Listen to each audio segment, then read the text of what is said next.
Hi everyone, thanks for being on my channel. This is my first attempt of an ASMR video. I don't know what I'm doing, but I will try my best to make this relaxing and soft. I'm gonna try to use my soft voice. I tried recording it in a whispering voice and it sounded very creepy. I usually like whispering videos, but me doing that, if it just sounded creepy. But maybe in the future I'll be more confident and I'll do it. Right now I'm using like a soft voice, and if I feel like it's breaking a lot, maybe it's just best if I just do my hypnosis voice. But let's see. I will need your feedback on this, and yeah, okay. So this is going to be my journey as an illustrator. For those of you who don't know, I am an illustrator and a hypnotherapist. And maybe in another video I can tell you how I became a hypnotherapist. But in this video, I'll tell you my journey as an illustrator. And before we start, make sure to like this video, to subscribe to my channel, and leave a comment below telling me your journey. Okay, let's get started. So I started drawing as a kid. Like many other artists will tell you that they started drawing as a kid. And I guess to many artists, it's kind of, we never stopped drawing. It's not like it was a point where we started, it's just that we never really stopped. Or at least we never really stopped loving to draw. And I am the youngest kid of 3. And my older sister, well, my sister, she's the oldest. She's 4 years older than me. And my brother is 2 years older than me. And like I played with them a lot, but they were not like always interested in my way of playing, because I always had to follow along. It was never, my ideas. I always had to follow along with whatever they wanted to do. And so I feel like drawing was kind of escape from that, a way that I could be creative and create my own worlds and that playing pretend, and I didn't have to ask anyone to play with me. It was something I could do on my own, and I could have my own rules, and I didn't need anyone to follow along, or didn't need to follow along with anyone else. So I think my sister kind of outgrew my way of playing. She started to be interested in other things as she grew, which is natural. I was an active kid as well, so drawing wasn't like my whole world. I did do a lot of sports. I did play outside a lot, played a lot of soccer with my cousins and my brother. I was very active, but I was also an introvert, so I enjoyed my solitude drawing, and that's a solitary activity that I enjoyed doing. I had total control, so I like that.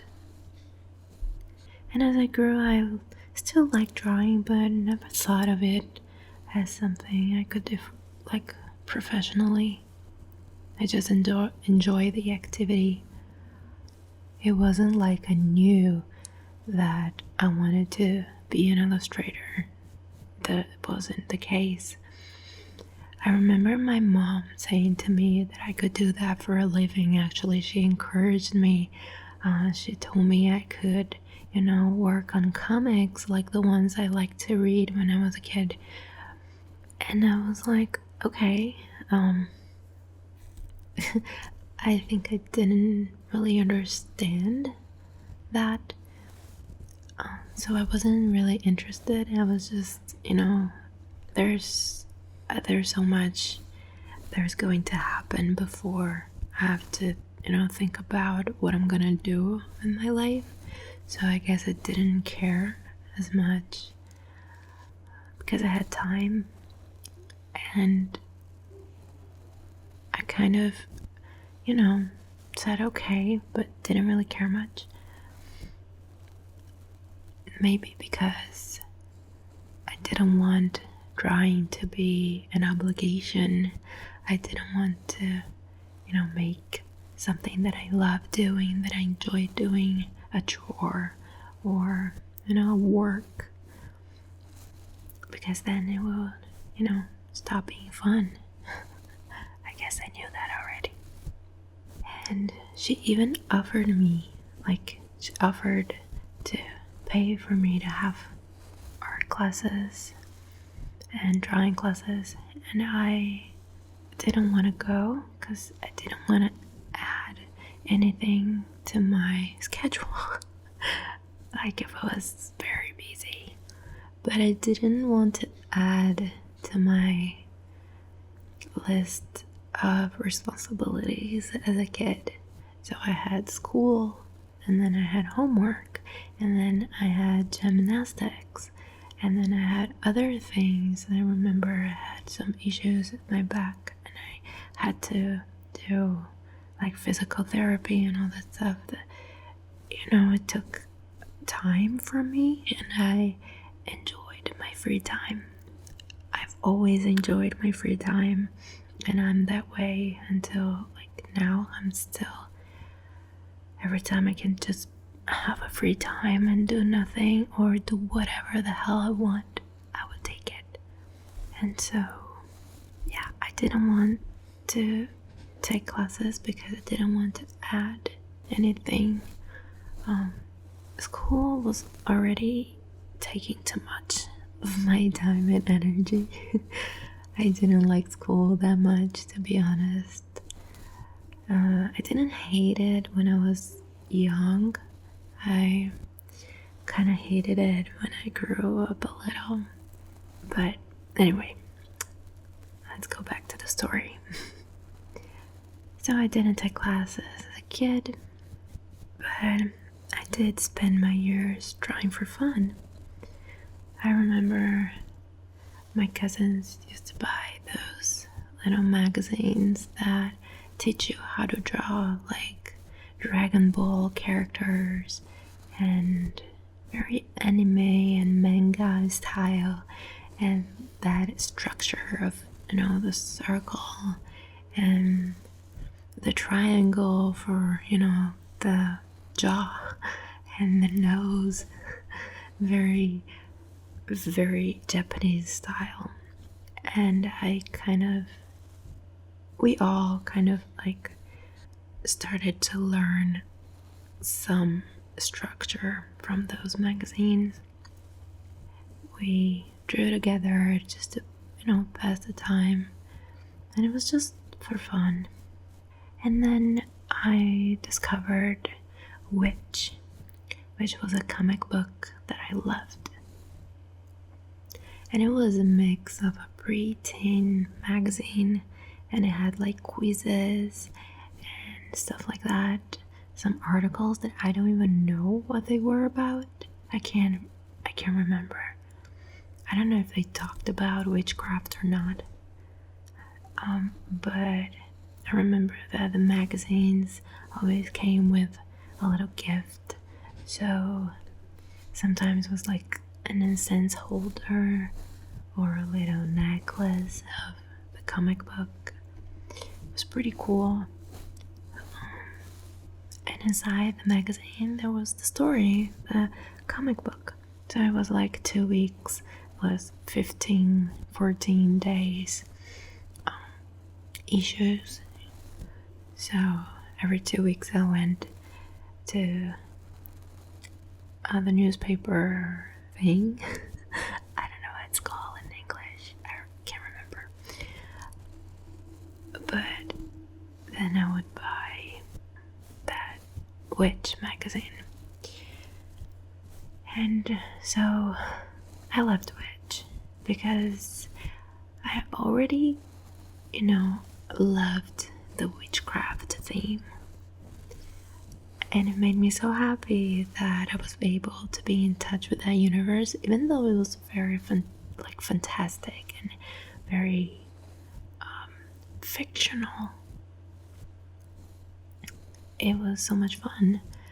And in the early 2000s, witchcraft wasn't trendy as it is today. So I fell in love with that. And I would draw the characters, and I ended up creating like a 2-page comic that was like Witch, but it was me and my friends going to the movies. I don't even know if it's like 2 pages or just 1 page, but I remember that my mom saw that and she was so delighted with that little comic. And then, I don't know, I never really understood why she loved it so much, but she did. And there was a time when my mom used to have drawing classes, and she was quite good. I've seen her drawings, she was quite good, but she quit her classes because the other students they would smoke in a classroom. I don't know what they were thinking in like the 70s or 80s. I don't know when that was, but you could smoke anywhere. So like these students there, they were there to draw, but they were smoking all the time. And so she couldn't stay there because she has a really fragile stomach, and the cigarette smoke, like the smell, would make her sick.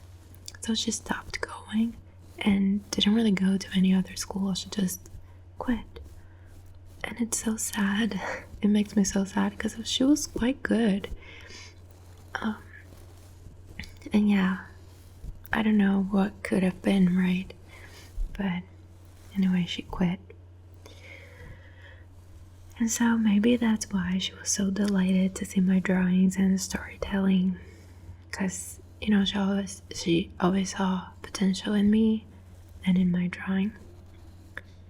And yeah, I kept drawing just for fun. And as I grew older, when I was around 14 years old, I wanted to be a musician. I wanted to have my own band. And I started taking guitar classes. I think I was 14 when I first started the classes.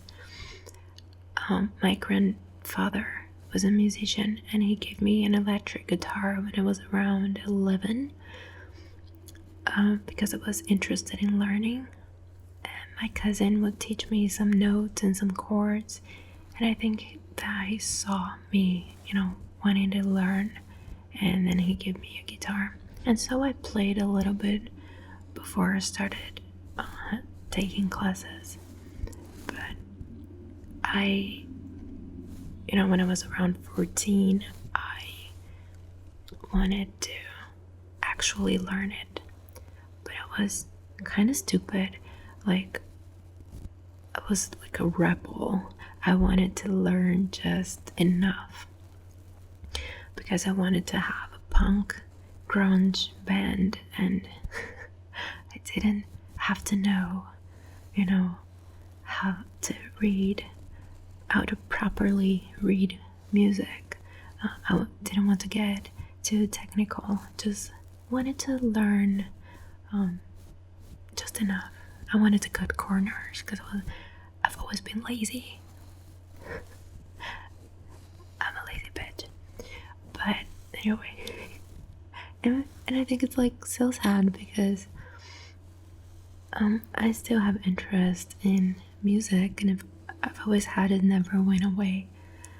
and I had a chance to actually learn it, but I was like too immature to take it seriously and really learn.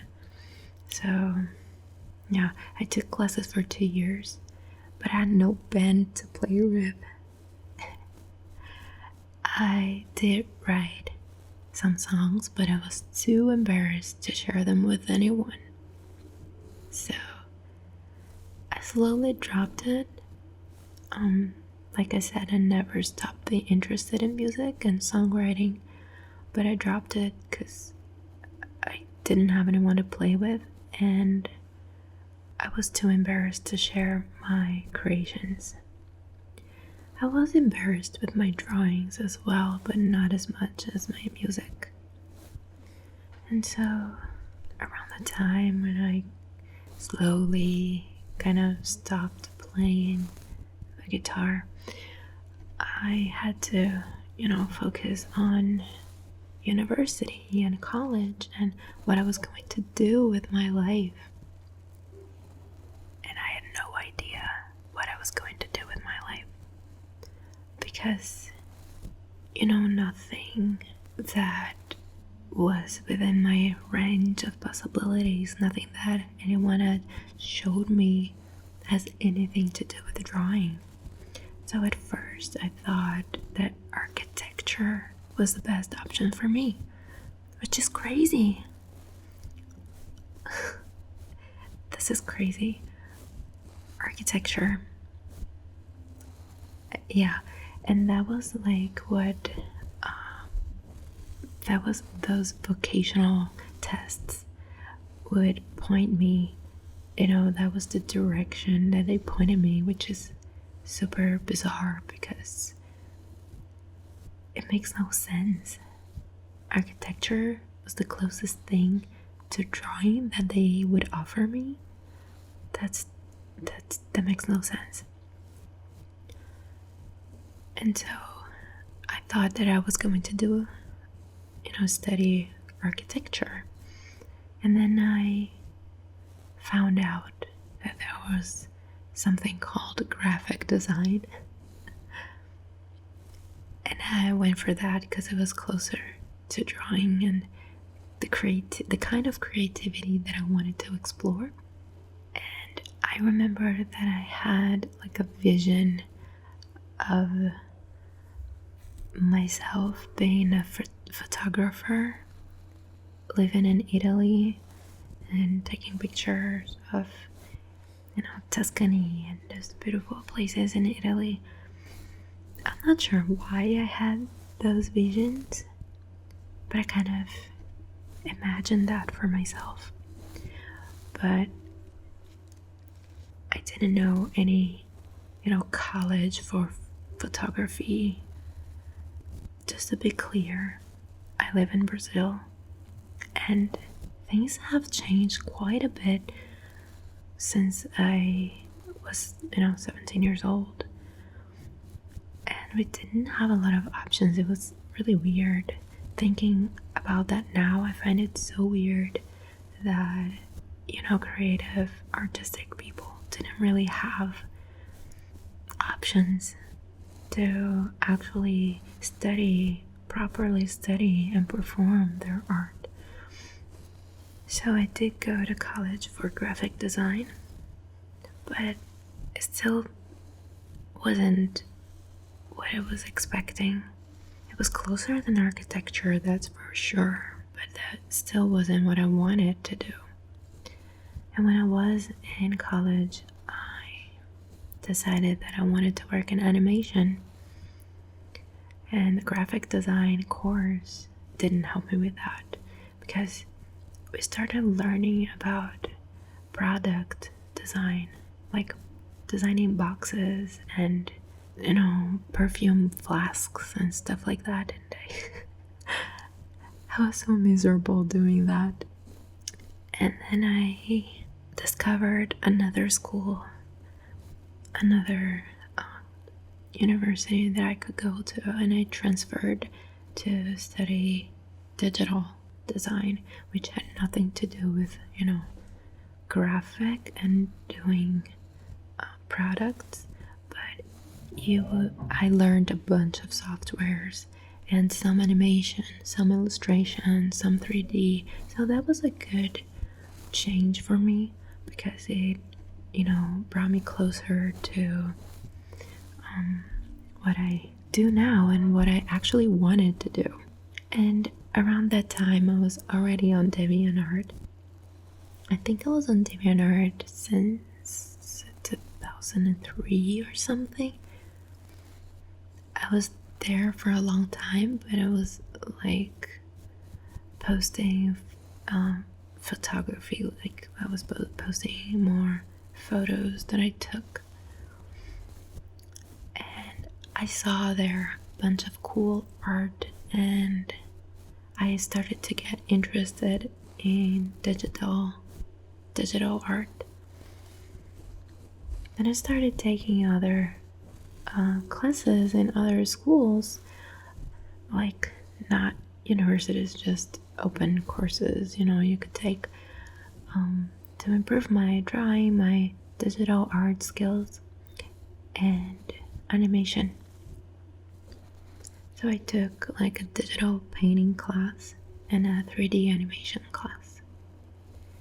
And I've been wanting to work in animation for a long time, like years, really. But the thing is, when you live in Brazil and you want to work in the North American industry, it's tricky because you need a visa to work, but they won't just sponsor people. So you don't get the job if you don't have the visa, and you don't get the visa if you don't have the job. So that was my situation. Not that I was like about to get hired and that was the problem. I wasn't good enough to get hired anyway. But that was, that wasn't encouraging. That situation was like frustrating. I think that's the word. It was frustrating. And I didn't have the money to just go there, to just move there and study there and then try to get a job, with a starting point being a student visa. I didn't have that. And so that was tough, and I felt like it was really unfair. And I felt like it was, being left behind. And, I saw so many amazing artists coming out of Call Arts and Ringling and Sheridan and all these great schools, and I didn't have that here. And how can I ever compete with that? And so I got very frustrated. And so when it was around 2015, I started to really invest my time and energy into my social media. I did have some freelance work before, but it wasn't very stable. And after I started to grow my social media, because it was easier to grow then than it is now, because algorithm was different, and I started to grow my account, and that was pretty cool. And I started to get more jobs because of that. And I think the reason I can, get jobs now and sell my work to, people who follow me is because of social media. And I'm not trying to sell you social media because I know how bad it can be for us. But if it wasn't for social media, I wouldn't be doing what I'm doing now. I wouldn't be able to sell my art to people. I wouldn't be able to share my message, to share my creations with people. So there's always, two sides of a coin. But I think that was a smart move. Today's harder to grow your social media. I know that because mine is kind of stuck. And just a small percentage of people who follow me actually receive my content, which is crazy. But that is what happens. I think the ideal to me would be to live off of my, selling the art that I create just for the pleasure of creating, sell my prints, like enough prints, so I don't need to take any client work, just work on projects that I am passionate about just when I want it.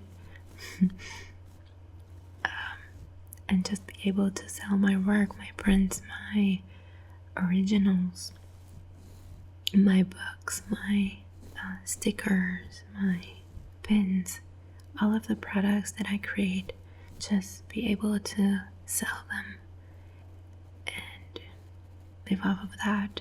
Also, my hypnotherapy courses and mentorship, recordings, that would be the ideal, but I'm not there yet. So yeah, I think this is my story. There's nothing much to it. There's absolutely nothing interesting about it. So if you stayed this long hearing me talk about my journey as an illustrator, that's probably because the ASMR worked. I'm being silly and I'm sorry. Maybe my voice is actually being soothing right now, but this is a test, like I said. Please leave me a feedback, because I don't know what the hell I'm doing. And feedback would be much appreciated. And yeah, if you happen to like this video, please give it a thumbs up so I know that you enjoyed it. If this is the first video that you are watching from me, I'm sorry. First, I'm sorry. And second, look around my channel. Other videos are not like this. This is, like I said, it's an attempt. I'm still trying to figure this out. And anyway, I hope you guys liked it. I know the story is not a big deal, but you guys asked me to do this, so I'm doing this. And I think that's it. And I hope you have an incredible day. And I will see you in the next video.